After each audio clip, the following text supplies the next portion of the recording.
Chamado sacerdotal. Muitos são chamados, mas poucos são escolhidos.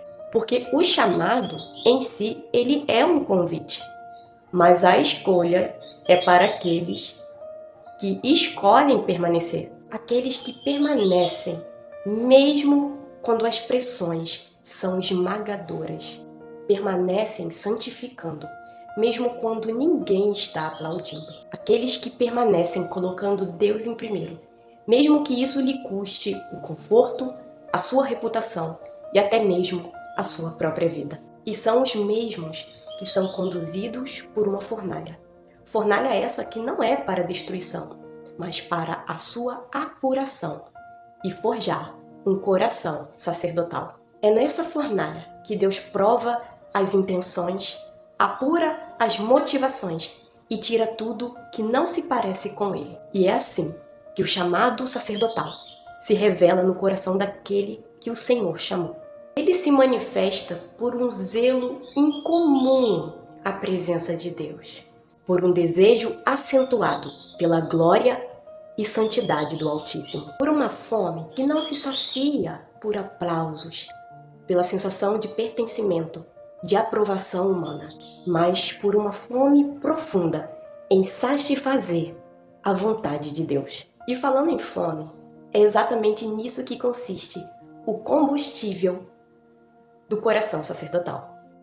É uma busca diligente, incansável do coração do sacerdote em encontrar Deus em todos os lugares, em todo momento, a qualquer hora.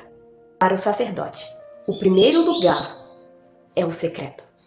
Logo pela manhã, o primeiro pensamento é: como eu posso encontrar Deus hoje? É ali que Deus marca o encontro, dia após dia, no lugar mais íntimo da sua presença.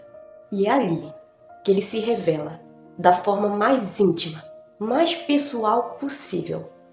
É ali que Ele se permite ser visto, se deixa ser achado por aqueles que buscam Ele de todo o coração. E tudo isso acontece por um só propósito: de fazer com que a vida do sacerdote exale e emane a santidade e o reino vivo de Deus. Deus separa o sacerdote para ser um modelo de santuário na terra. E é por isso que o caminho que o sacerdote trilha é um caminho árido, marcado por dor, por renúncia e por sacrifício. Por isso que quando um sacerdote olha para trás, para contemplar a sua trajetória, ele vê que não foi a aprovação humana que colocou ele ali.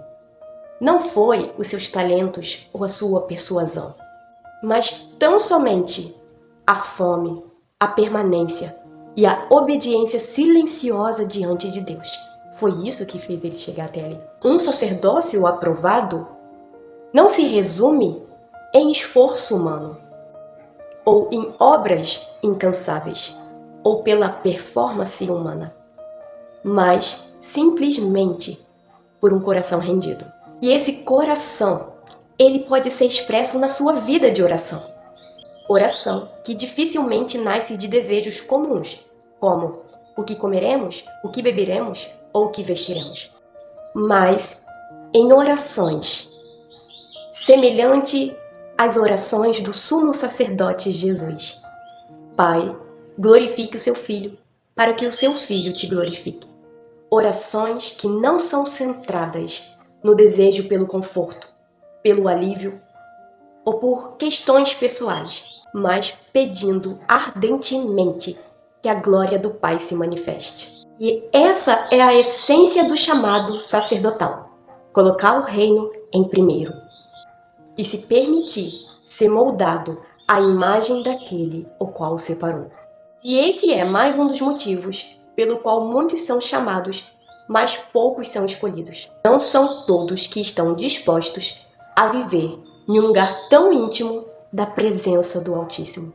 Tudo isso porque a presença de Deus, ela não é somente gloriosa, mas ela é perigosamente santa. No Monte Sinai, quando Deus chamou Moisés, ele não queria interagir apenas com um homem, mas ele queria que toda a nação de Israel se tornasse sacerdote.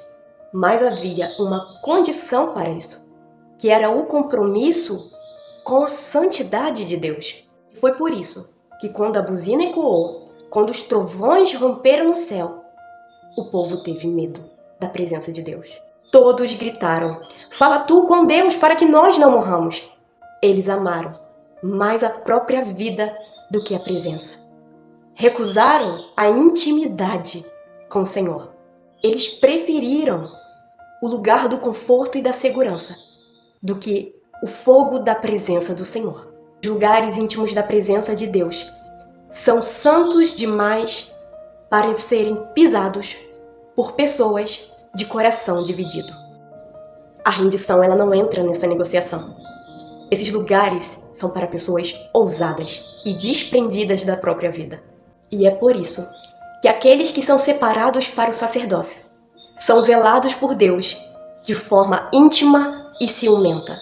Não por um controle religioso e humano, mas por zelo de Deus. E Enoque andou com Deus, e já não era, porque Deus o tomou para si. E nada na vida de um sacerdote é comum. Sua vida é separada, sua família é separada. Os caminhos são minuciosamente traçados por Deus. E embora seja muito eficiente que os cargos eclesiásticos se movam nesse manto sacerdotal, ele não se limita ao eclesiástico, não. Ele não se limita a gênero, a idade, a condição social, a condição financeira. Sacerdócio é identidade, remete à primazia. Sabe a função do primogênito em representar os seus irmãos diante de Deus? Que o sacerdócio, ele não é um privilégio, ele é um encargo. Não é uma promoção especial, é uma responsabilidade. E muitos desses sacerdotes não estão em lugares de evidências ou de destaque, mas estão separados por Deus, não pelos homens. Eles podem estar esquecidos e invisíveis aos olhos humanos, mas são zelados atentamente pelos olhos do Senhor. Tudo isso porque antes de serem conhecidos na terra, eles precisam ser conhecidos no céu. Se você sente que você tem um chamado sacerdotal, eu te convido a mergulhar comigo nesse conhecimento, pois estaremos dando início à série Ofício Sacerdotal. E aqui eu vou te ajudar a gerar um manto sacerdotal, a cultivar o seu manto e a ter acesso a lugares da presença de Deus, onde poucos são escolhidos para andar.